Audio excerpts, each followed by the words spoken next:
Hey guys, and welcome back to White Wolf Friends English. A couple weeks ago, we turned out a video of 6 different ways that you can get into the right English language learning mindset. Well, today we're going to talk about some things that you can do practically and easily in order to focus. In our previous video, we're talking more about like the preparation stage, but now it's kind of like when you're actually in the process of learning, when you're in the office. To acquire a language, you've got to listen actively, a lot of listening, but you've got to kind of do something. You've got to think about what you're listening to. You've got to actively listen. I would always tell my students that after my class, after my listening class or my English class, your ears should be sore because you should have been listening so much so that you're exercising your ears. So at the end of it, you should feel like you did a workout. And so these are kind of things that kind of help you while you work out your English acquisition. Absolutely. So let's get into it. So number one is something that sounds super easy, but it's to chew gum. So some people out there,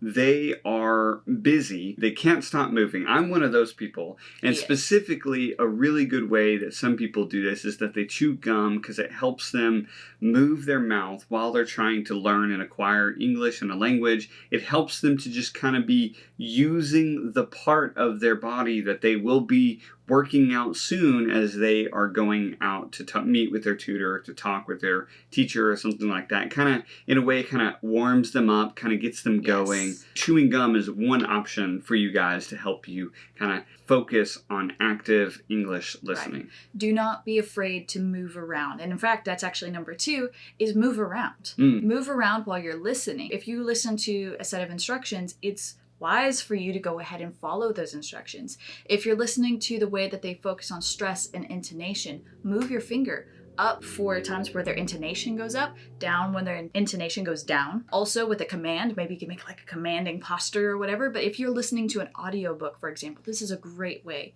to follow along with the stories. Actively just move with the cadence of the rhythm. Try to follow the beat of English. Whatever it is that you're trying to focus on in learning, listen to it. Spend some time listening to it. And as learners, we have to listen to these parts of a language individually at first. But as you get better, you'll be able to start picking up on listening to those individual parts, individual pieces of English and put it together into a language. Before long, it'll become automatic. But at first, you definitely have to be listening to the pieces individually before you can put them together. I know that's really frustrating for some people that when people listen to you, like maybe your children or your child is trying to listen to you and they can't stop moving around, that's really frustrating. It's actually good is if you can incorporate other parts of the body while you're trying to listen. So for example, for our children, we actually use body motions while we try to teach them something. Even though that sounds a little childish to say as an adult, I should be using my hands to say I need to listen. That feels very childish, but in your brain it actually makes it stick so much better. Yeah, in linguistics or in language study, we call this total physical response, or TPR. So you've got to be moving your body with what you hear because that will help create more memory hooks. So another moving one is number 3, which is take a walk, especially for tutoring sessions. These advice that we're going to give you today are really good ways that you can kind of do the tutoring session a little bit better, especially if the person's physically there. So if instead of sitting at a desk and trying to hammer out some conversation with the tutor across a desk, that's okay. There's a time and a place for that. But another example that we would do with our students is just take a walk. We found that when you do that, it actually kind of opens up kind of a new space in the students' minds of like just being able to be in the out setting, not in the kind of prepared setting. And so it actually kind of stretches their listening, stretches their English a lot more being in that kind of new setting. Yeah, it makes them relax too. Like there's something about like just not standing there, like staring at my tutor's face, trying to have a conversation. That makes me a little bit more anxious, a little bit more stressed out about it, and I'm trying to be more perfect. But if I'm walking, I feel much more relaxed. I'm breathing deeper, I'm moving, and it's more friendly and informal as well. So that's a great way to, whether you're listening to English in like a podcast or you're listening to a video as you walk, that's okay. Just make sure that you are actively listening, because some of us like to tune out when we're walking outside. So the 4th way for you to focus on active English acquisition is to take notes. I mean, this one's not that crazy. We've talked about this one before on this channel, but to be able to take notes while you read a book. I know that some people are kind of nervous about actually writing in their books. You're one of those people. But even on a separate sheet of paper, just being able to write down notes of things that you're learning, a summary, a lesson, stuff like that adds up over time. And if you take notes, you're far more likely to actually remember those and to internalize those and to be able to use them at a later date. And specifically, when you're listening, your notes do not have to be just the classic structured class notes that you're taught in school, but you can also make a mind map where you take keywords and you just put them separately on the paper after you listen or while you listen, depending on how long it is. You can circle each of those keywords and connect them, and then make a quick note of what you remember the way they connected. We're talking about listening specifically here. So write these things down, put them together, and just draw a map, draw a mind map to these things. And it will work wonders because it will help you draw connections. Just relax and write these notes out, make a map, and you're going to be amazed at how you're able to take keywords and then learn how to connect them while listening actively. This is one of the greatest ways to take notes, in my opinion. The next one is doodling. What doodling does while you're listening is that it engages other parts of your brain, active, creative parts of your brain, so that you guys can be able to associate it one with another. So if I'm working with a beginner student or a low intermediate student, I will purposefully draw pictures, not good pictures. I'm not an artist by any means, but what that does is it associates images, things, icons, graphics with English. In so doing, it solidifies that English that you're learning in the process. And it really, really does wonders. Because if I draw a picture of a person, I'm talking to a person that has no English whatsoever. If I draw a picture of a person and I say person, in their mind, boom, like that's better than giving them the translation of person in their own language. So one of the things that you can do specifically, a lot of people would be like, well, what do I draw? And it's like, you can draw a picture, like if you're listening to a story, you can draw a picture that kind of captures what you're hearing in that story. But you could also draw what you feel as you're going about it. Like Josh in an art class was very bored, so he would literally just draw his hand. But it was interesting because he could tell me later facts that he was listening to what the professor said as he was drawing his hand. So it was really funny because I was like, that's actually brilliant, really. It really helped him focus more than he would have ever listened to had he just been taking notes. So the next thing is to imitate what you hear. And this is to like follow instructions that you're listening to. This is like how-to videos on YouTube. This is great to do when somebody is teaching on YouTube how to draw something. And then you try not to look at the screen, but do it yourself. Follow those instructions. That's a great way to practice. Honestly, a lot of these end up actually becoming more games, because immediately when you talked about that, we have a game in America called Pictionary, where that's exactly what you do, is you try to draw something or you try to act it out, and that's exactly those kind of things,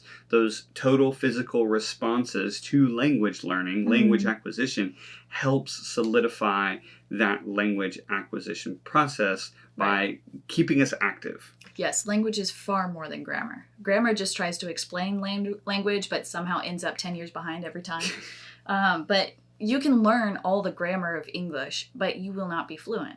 You have to learn acceptable English, and the way to learn acceptable English is to learn English acquisition. You've got to listen to how real people talk. Another example of this is to be able to just do chores. If you're having to do chores, which I assume most, if not all of you have to do, because we are parents and we understand how much effort it takes to keep a household, one of the things you guys can do by walking around and keeping your body active is to be doing these listening activities and this active listening while you're moving your body by doing chores or doing certain activities that you can just be focused. The hard part with this is to not choose an activity that's too mind intensive that you can get kind of sidetracked a little easily. Yes. So this really comes down to what kind of learner you are. You should give these different methods a shot because you might not have ever studied like that before because it's just not normal in your culture. But if you're studying English alone at home and you don't have very many friends to practice with, well, these are great ways to start internalizing the language and taking it in. The next one is actively solving problems in English. This could be your homework that you're already doing in your classes if you're a student. This could be trying to pay bills or trying to figure out your password or whatever. Something that you do in your normal life, and talk through it in English. But also go find a how-to video on YouTube of how to solve the problem. You should be listening to how can I do this in English? Listen to it while you do it. Solve the problem. Do research basically on the internet in English. In English. That is the key there. So if you're doing that, I mean, that's a great way to practice your English. Slower? Yes. A lot more work? Yes. But if you keep doing it and you make a habit, remember, we're building a lifestyle of English, which means even the difficult things you need to be trying to do in English. One of the things that I really like trying to do when I was studying Mandarin super intensively is I would purposefully switch the language on my phone or on a game I was playing and seeing how far I could really go, because that's an example of I'm going to do something anyway. Living abroad forces you to do that. But if you're not like that, then you again have to create that by playing that game totally in English. So everything around you is in English. You don't know a lot of the words because it's a lot of jargon, but it doesn't matter. Switch the language to something where it's going to be a little bit more work, but you're going to be doing it all in the target language that you're looking for. The next one is to set a timer. Now, I like to have like a time set aside in my schedule where I know this is going to be my language study time. This is my time to listen to the language that I'm studying. This is my time that I'm not going to let be interrupted by anything else except emergencies, obviously. But it's a time set that I know I'm going to have, and that gives me confidence and rest that I'm going to get that in, so I'm not rushing through it. But also, I can see how much time I have, and for some people, I know this causes anxiety and stress.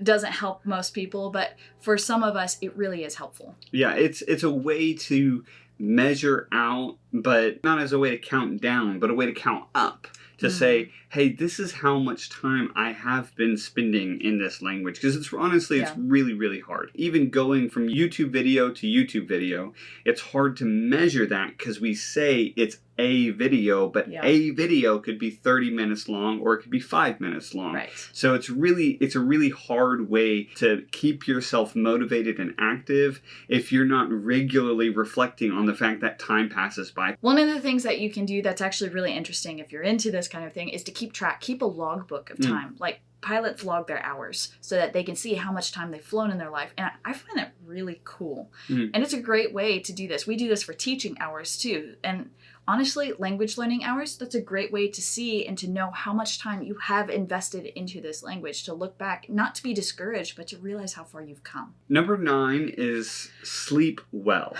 So this probably gets harped on quite a bit, but it is just the case. It is just a fact that our brains need sleep. They need rest. And so we just don't learn very well when we don't sleep very well. Yes. And it's a very, very difficult thing to prioritize, because sometimes you have to choose between writing that paper for that test or getting some extra work done or working overtime or whatever and studying. And we get that. But the quality of learning that you are doing, promise you, will be better if you are well rested than if you are trying to cram it all in at the last second and you're staying up till 3 o'clock in the morning. Yeah, it's an entire language. You're going to make more mistakes. Sleeping well helps you create this quality time set aside for learning English. So even if you only spend 30 minutes, maybe for you to get a full 7-8 hours of sleep a night, you can only give English 30 minutes. That 30 minutes is going to be far more productive with a well-rested mind than it will be at any other time. Last but not least is to plan out your English acquisition time. We've mentioned this before because it is integral to being able to focus Without a plan, you cannot focus. Mm. So if your goal, and you only have 30 minutes or an hour to listen to English, to actively listen to English, it's not going to do you any good to be searching for something interesting for 18 minutes. Yeah. Right? You've got to actually find something that you're interested in, make a playlist, plan this thing out. If you're always just doing English on the fly, well, honestly, you're not going to get as much out of it as you could. Yeah. We're looking for quality and efficiency here. And so for you to be able to do that, you've got to plan ahead. Even if you're not a planner type, you've got to plan ahead. Honestly, that's why some people will pay other people money, because it is hard. It is hard to set aside time to make a plan so that you can study and acquire a language. That's a hard thing to do. It's a hard skill, but it's necessary if you're going to use that time efficiently and use it well. So that's it, guys. Later this week, we're going to try out a video about pronunciation and specifically words that look exactly the same. So definitely stick around for that one, and we'll catch you guys on the next one.